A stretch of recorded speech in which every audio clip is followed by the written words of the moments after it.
Okay, slight change of scene today, just to brighten everything up.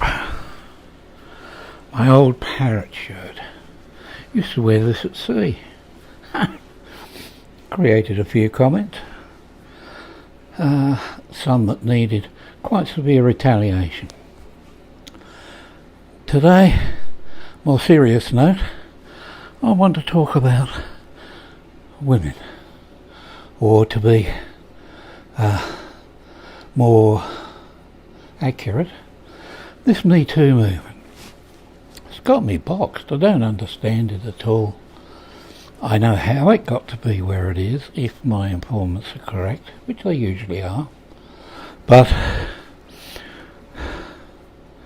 first, let me say one thing. I would fight to the death for the protection of women financially, mentally, but the good ones, not the fakes who are tearing lives apart with fake accusations going back 40 years. God, what are we talking about here? The Me Too movement. What the hell does that mean? Me Too. Me Too tall? Me Too short? Me Too thin? Me Too fat? Me Too bright? Me Too stupid? Come on, give an old guy on his last breath a bit of a clue. Now, I knew a lawyer once. He was a Brit, and I met him at sea. He had got so fed up with the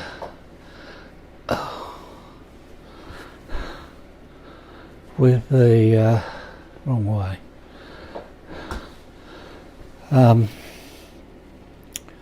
The way the industry was, in fact it was sickened by it, he chucked the whole thing in. Went to officer school, Worcester I think it was then, and was now very happy, not earning as much money. And the clue he gave me was this: there are more lawyers than can reasonably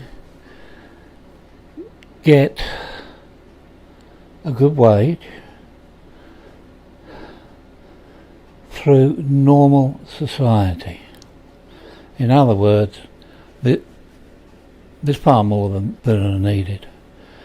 But they like to be fed, and they like to be fed big time. So they create problems. Now you take Me Too, small organisation, suddenly, boom, up it went, like a rocket. Huge. And the way it was told to me was that a third company settles up beside them and says, we like what you're doing, we'll give you some financial support, don't worry, you won't have to pay it back, and some marketing, and we'll help you with getting your message out and getting members, etc, etc, etc. And of course people fall for it. So let's have a look at the real situation.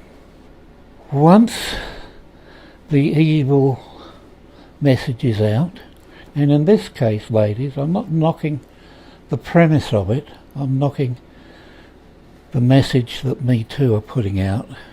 In other words, all men in the world are evil. Maybe we are, I just don't know it.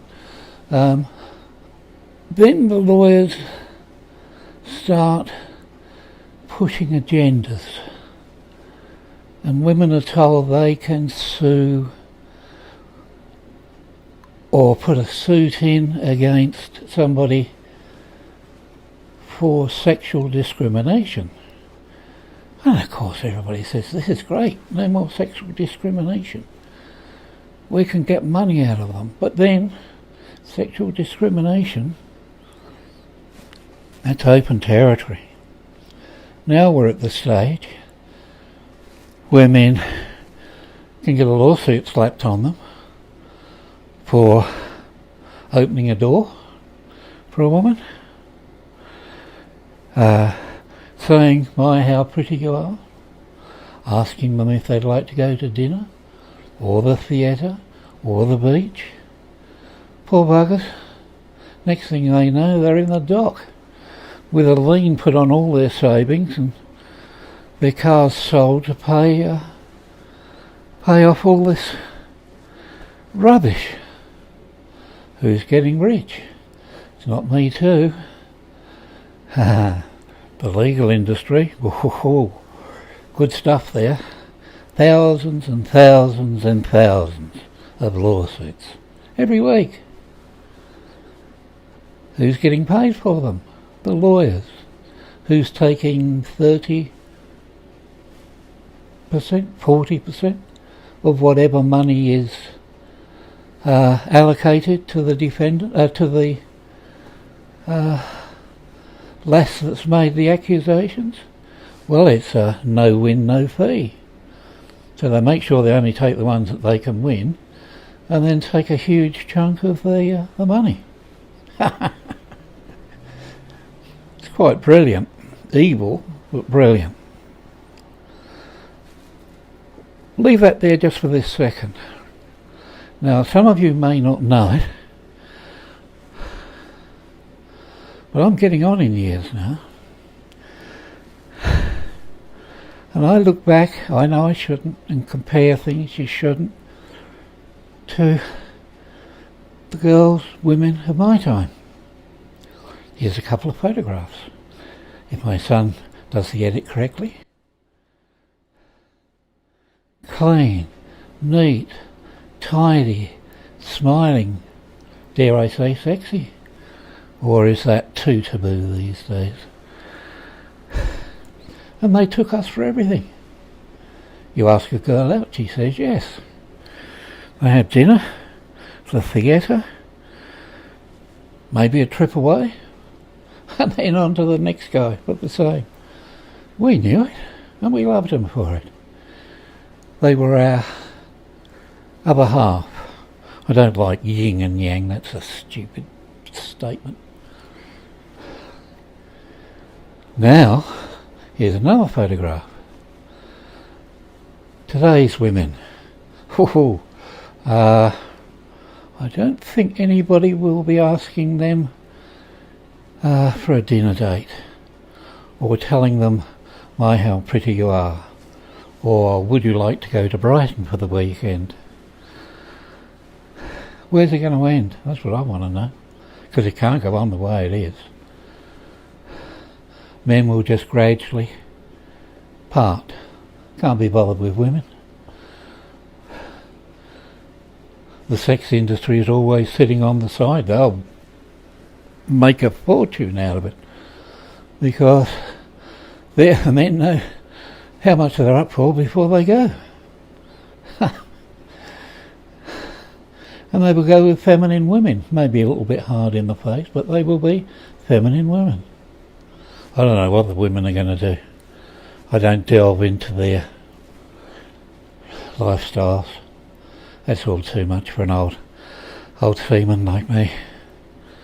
But anyway, there we are. I like the costumes of our girls. Even the beehive hairstyles. Just never put your hand in one. Don't run your fingers through the hair. It's got so much lacquer in it. It turned into razor wire, and you were lucky to get all your fingers back. It was also rumoured that a fully prepared beehive hairstyle would deflect an 6-inch armour-piercing shell fired from a battleship. And I can believe it. It just never moved. I don't know how they got it off overnight.